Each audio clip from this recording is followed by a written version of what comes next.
E aí galera do YouTube, aqui um vídeo pra vocês é uma bazuca aqui, como vocês podem ver é uma bazuca de TNT, ainda não botei a TNT.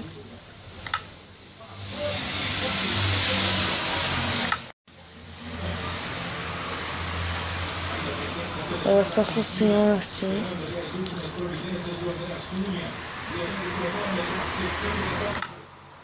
Tá um negócio aqui.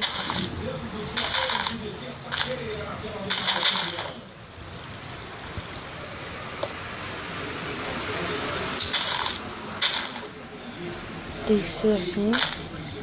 Só para testar, para mostrar a vocês que ela funciona.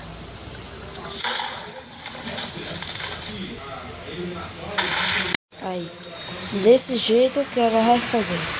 Agora eu vou mostrar aqui para vocês como que faz ela.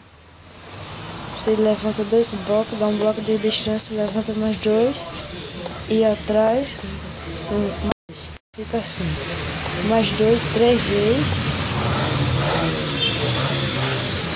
e aqui mais um, 3 vezes. Desculpa aí pelo barulho, que tem muitas motos e carros aqui. Moro perto de uma pista cheia de carros e motos. Aí você vai, vem aqui, bota isso aqui e aqui. Deixa essa porta aberta aqui. Você vem, bota água da TNT. Assim, chegar perto e você acende a outra. Então, e ela não sobe. Aqui não pegou direito. Não sei o que aconteceu aqui.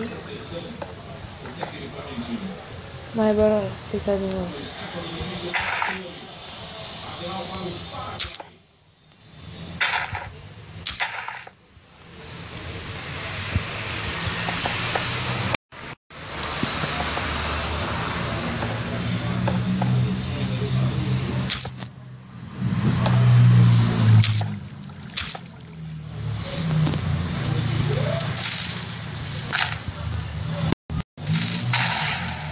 Aí, agora ela lançou.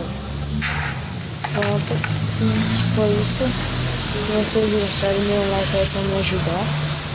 Dê uma curtida. Inscreva-se aí.